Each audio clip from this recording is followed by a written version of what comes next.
आप देख रहे हैं दुनिया भर की खबरें और ये रही आज की सुर्खियां। यूएन रिपोर्ट का बहुत बड़ा खुलासा, गजा के जेनोसाइड से 60 से ज्यादा कंपनियां कमा रही हैं मुनाफा। कंपनीज के नाम सुनकर दुनिया हैरान।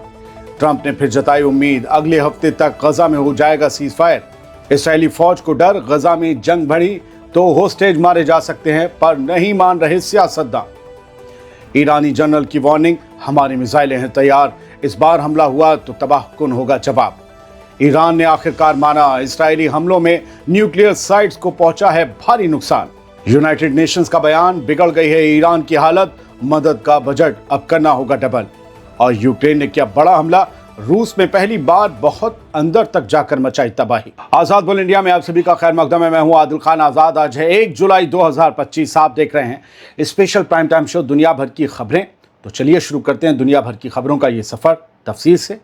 आज वक्त से पहले है ये बुलेटिन और कोशिश यही रहेगी कि इसे थोड़ा पहले ही लाया जाए ताकि आपको खबरें जल्द मिल जाएं।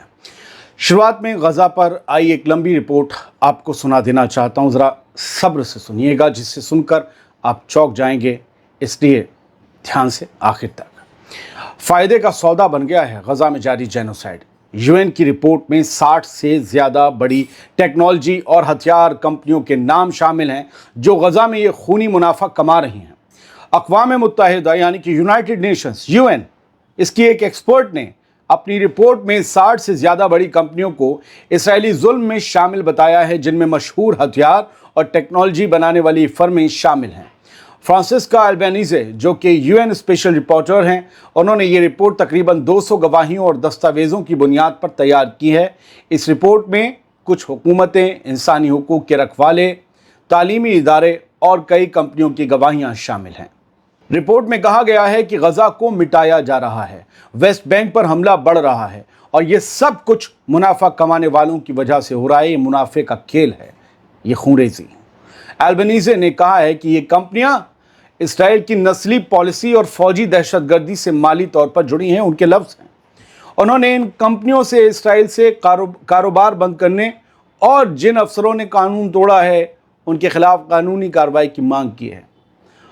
फ्रांसिस्का अल्बेनीज़े ने इस रिपोर्ट में 60 से ज़्यादा कंपनियों पर इल्ज़ाम लगाया है कि उन्होंने इसराइली बस्तियों और गजा पर जारी फौजी हमलों को मदद दी, सेटलर्स को भी मदद दी और गजा पर जो हमले जारी हैं उसमें फ़ौज को मदद दी, जिसे उन्होंने जेनोसाइडल मुहिम करार दिया है। इस रिपोर्ट में नाम आए हैं जिन बड़ी बड़ी कंपनियों के, उनके बारे में सुन लीजिए। हथियार बनाने वाली बड़ी कंपनियां जैसे लॉकहीड मार्टिन, लियोनार्डो, इनके हथियार गजा में इस्तेमाल हुए। भारी मशीनें सप्लाई करने वाले ब्रांड्स जैसे कि कैटरपिलर, INC, HD, हुंडई, जिनकी मशीनों से फ़लस्तीनी इमारतें तबाह की गई। टेक्नोलॉजी जायंट्स जैसे अल्फ़ाबेट जो गूगल का है, अमेज़न, माइक्रोसॉफ्ट, IBM, जो रिपोर्ट के मुताबिक इसराइल की सर्विलांस मशीनरी बने और गजा की तबाही में मददगार साबित हुए। ये रिपोर्ट कहती है कि पैलेंटिड टेक्नोलॉजीज़ ने भी इसराइली फ़ौज को AI टूल्स मुहैया कराए, मगर उनकी डिटेल्स नहीं दी गई। रिपोर्ट को इस हफ्ते यूएन ह्यूमन राइट्स काउंसिल के सामने पेश किया जाएगा। हालांकि काउंसिल के पास कोई कानूनी ताकत नहीं है, लेकिन इस काउंसिल की रिपोर्ट्स पहले भी कई इंटरनेशनल मुकदमों की बुनियाद बन चुकी हैं। इसराइल और अमेरिका ने इस साल की शुरुआत में ही यूएन ह्यूमन राइट्स काउंसिल से दूरी बना ली थी और इल्ज़ाम लगाया था कि काउंसिल में इसराइल के खिलाफ ज़्यादा तासुब है। इस रिपोर्ट का लुब-ओ-लुआब ये है कि इसराइल की तबाही वाली मुहिम इसलिए चल रही है क्योंकि उसे मुनाफा हो रहा है, उससे मुनाफा हो रहा है कंपनीज को, और इन कंपनियों का इस मुहिम में पूरा हाथ है। अब बताइए दोस्तों, जो लोग किसी कोल्ड ड्रिंक या फास्ट फूड चेन का बायकॉट सिर्फ इस वजह से करते हैं कि वो इसराइल को इस जंग के लिए फंड कर रही हैं, तो मेरा उनसे सवाल यह है कि इस रिपोर्ट को सुनने के बाद आप क्या करेंगे? इसराइल का मुनाफा आपके कंप्यूटर, आपकी गाड़ी से लेकर आपके फ़ोन तक बनाने वाली कंपनी से जुड़ा है, वही फ़ोन जिस पर अभी आप ये मेरा वीडियो भी देख रहे होंगे। चलते चलते ये भी बता दूं कि इसराइल इस रिपोर्ट को बकवास बता रहा है और उसका ये भी कहना है कि गजा में कोई जेनोसाइड नहीं हो रहा। अब आपका क्या कहना है वो आप कमेंट में बताइएगा। बढ़ते आगे, डोनाल्ड ट्रंप को फिर से उम्मीद जगी है कि अगले हफ्ते तक गजा में सीज फायर हो जाएगा। ये हफ्ता तो शुरू हो गया जिसके बारे में उन्होंने बात की थी 3 दिन पहले। अमेरिकी सदर डोनाल्ड ट्रंप ने एक बार फिर कहा कि उन्हें उम्मीद है गजा में जंग रोकने का समझौता अगले हफ्ते हो जाएगा। 3 दिन पहले भी उन्होंने दावा किया था इस हफ्ते के लिए जो शुरू हो गया है कि डील 1 हफ्ते के अंदर हो जाएगी। अब फिर 1 हफ्ता कह रहे हैं या अगला हफ्ता कह रहे हैं। ट्रंप ने बताया कि वो अगले हफ्ते इस्राएली वजीर आज़म नेतन्याहू के साथ व्हाइट हाउस में मीटिंग के दौरान गजा और ईरान पर भी बात करेंगे। उन्होंने कहा कि हमने ईरान के साथ जो बड़ी कामयाबी हासिल की है हमला करके, उस पर भी बातचीत होगी। लेकिन गजा में अगर सीज फायर होना है दोस्तों, तो इसराइल ने वहाँ ऑपरेशन क्यों तेज़ कर दिया है? जाहिर है कि अभी सीज फायर की किसी भी बात पर पूरी तरह एतबार नहीं किया जा सकता, चाहे वो डोनाल्ड ट्रंप क्यों ना कह रहे हों।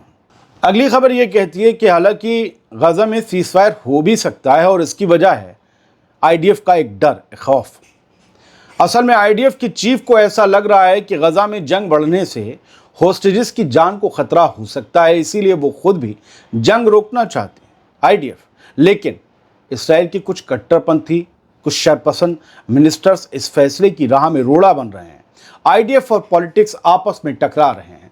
द टाइम्स ऑफ इसराइल में 1 जुलाई को शाया हुई खबर के मुताबिक इसराइल के military chief lieutenant general Eyal Zamir ने मिनिस्टर्स को गजा में जंग तेज करने से मना कर दिया है, क्योंकि इससे फिलहाल गजा में हमास की कैद में मौजूद इसराइली होस्टेजेस की जान जा सकती है। ये बात एयाल ज़ामिर ने एक कैबिनेट मीटिंग में कही, जहां सीज फायर और होस्टेज की रिहाई पर डील करने की बात चल रही थी। यानी इस्राएली हुकूमत को भी डर है कि गजा में, भाई कैबिनेट मीटिंग तो मिनिस्टर्स की और हुकूमत की होगी, तो सिर्फ आईडीएफ को डर नहीं है, इसराइल की नेतन्याहू हुकूमत को भी ये डर है कि गजा में जंग अगर बढ़ाई गई और तेज़ की गई तो सब कुछ मिट्टी में मिल जाएगा। जो मौक़िफ़ थे वो तो नहीं हासिल हो पाएंगे और फिर इंटरनल प्रेशर और पड़ेगा। ज़ामिर के मुताबिक होस्टेजेस के साथ सख्त ज़्यादती हो रही है और उनकी हालत बहुत ख़राब है। लेकिन फाइनेंस मिनिस्टर और फार राइट लीडर स्मोट्रिच ने इस बात पर नाराज़गी जताई और कहा, हम दोनों काम कर सकते हैं, हमास को हराना भी और होस्टेजेस को वापस लाना भी। इसी चीज़ का मुतालबा वो पिछले 21 महीने से कर रहा है। मंडे को स्मोट्रिच ने एक और सख्त बयान दिया था कि अगर होस्टेजेस की रिहाई के लिए हम सीज फायर पर मान गए तो इसराइल को इससे बड़ा कोई और नुकसान नहीं होगा।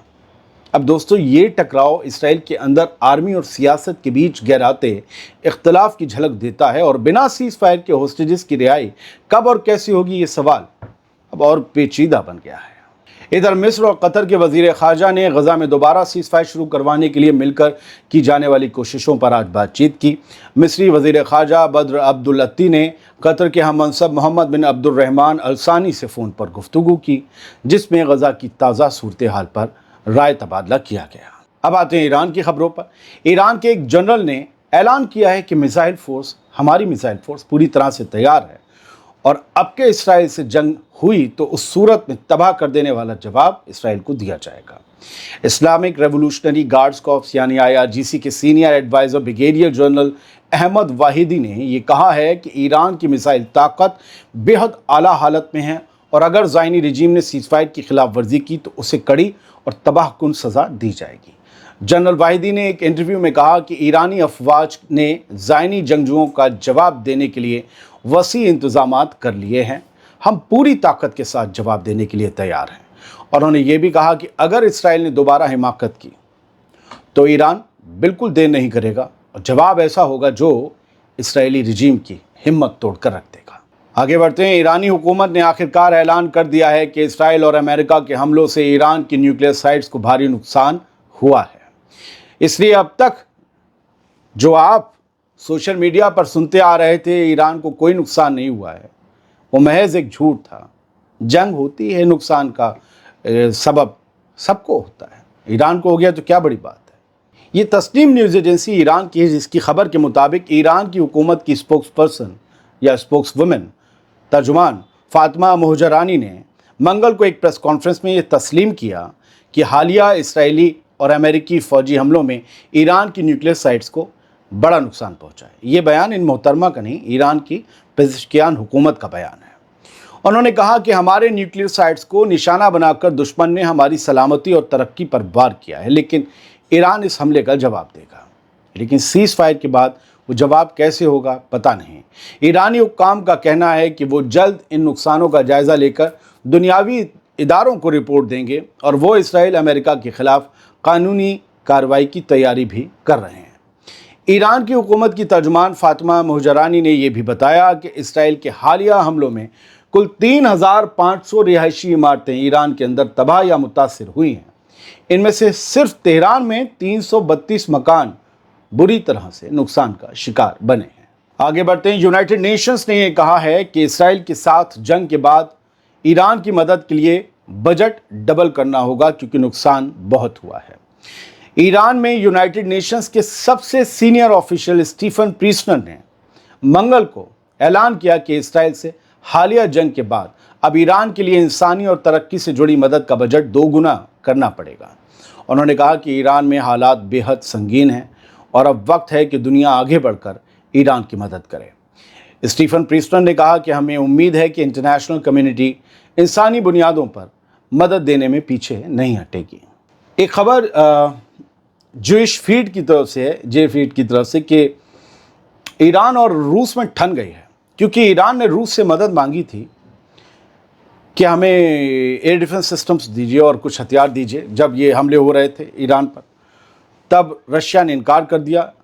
अपने S-400 सिस्टम्स, कहा जा रहा है इस रिपोर्ट के मुताबिक, वो तुर्की को और सऊदी अरब को तो दे दिए लेकिन ईरान को नहीं दिए। ये खबर ईरान की किसी न्यूज़पेपर में नहीं है, एक जे फीड में है, एक आध और में है, किसी बड़े अखबार और बड़ी वेबसाइट पर भी नहीं है। और इसमें जिस शख्स का बयान जो है वो हवाला बनाया गया है, मुश्तबा ज़ोनूर, पार्लियामेंट मेंबर हैं ईरान के, कोम डिस्ट्रिक्ट से आते हैं। इनके बयान को लेकर ईरान के अखबारों में कुछ नहीं छपा है, इसलिए मैं सिर्फ इस वेबसाइट का दावा बोलता हूँ। मैं ऐसे कंफर्म खबर नहीं कहूँगा जब तक ईरान के अखबार में ये खबर नहीं आ जाती। एक और इसी वेबसाइट ने दावा किया है कि कल रात तेहरान में कुछ धमाके हुए हैं, इंसिडेंट हुए हैं। कहा गया है कि रात एयर डिफेंस सिस्टम्स एक्टिवेट हुए हैं, एक्सप्लोजन्स की आवाज़ तेहरान में सुनी गई है और ये कहा गया है कि एक IRGC कमांडर के घर पर तेहरान में हमला हुआ है, वहाँ कुछ कैजुअल्टीज़ हुई हैं और एम्बुलेंसेस 4-5 देखी गई जिससे लोगों को निकाला गया। अगर आप रूस वाली खबर को मानते हैं तो आप इस खबर को भी क्या मानते हैं? मैं कहूँगा ये खबर भी एक दावा है क्योंकि इसके बारे में भी ईरानी खबर अखबार में कुछ नहीं दिया गया, हालांकि एक बड़ी वेबसाइट है ये भी। बढ़ते हैं आगे। यूक्रेन ने रशिया में बहुत अंदर तक घुसकर मार की है और इस बार पहली बार बहुत अंदर जाकर हमले किए हैं, तबाही भी मचाई है। फ्रंट लाइन से बताया जा रहा है लगभग 1000 किलोमीटर तक रूस के अंदर जाकर इस बार यूक्रेन की मिसाइल्स बरसी हैं और यहाँ पर ये इलाका जो है इज़वेक्स है और यहाँ पर जो है 3 रशियंस इस यूक्रेनी हमले में मारे गए हैं। इसके अलावा ये बताया गया है कि ये एक बहुत ही अहम जगह है क्योंकि यहाँ पर जो है ड्रोन्स की मैन्युफैक्चरिंग यूनिट भी हैं, फैक्ट्रीज़ भी हैं। यहाँ ड्रोन्स बनाए जाते हैं और दुनिया भर में जो मशहूर क्लाशनिकोव राइफ़ल है AK-47 वगैरह वो भी यहाँ बनाई जाती है। कई इमारतों में यहाँ धुआं और आग उठते देखा गया है। लेबनान में एक ड्राफ्ट तैयार हो गया है गवर्नमेंट की तरफ से अमेरिका को जवाब देने के लिए कि लेबनान की हुकूमत ने हिजबुल्लाह के हथियार डलवाने के लिए, उससे सरेंडर करवाने के लिए क्या किया है। अब ये ड्राफ्ट अमेरिका को पेश किया जाएगा। इस ड्राफ्ट में क्या है अभी हमें नहीं मालूम कि कैसे हिजबुल्लाह के हथियार डलवाए जाएंगे और हिजबुल्लाह क्या करेगा वो भी नहीं मालूम। बहुत बहुत शुक्रिया। सलामत रहिए, खुश रहिए।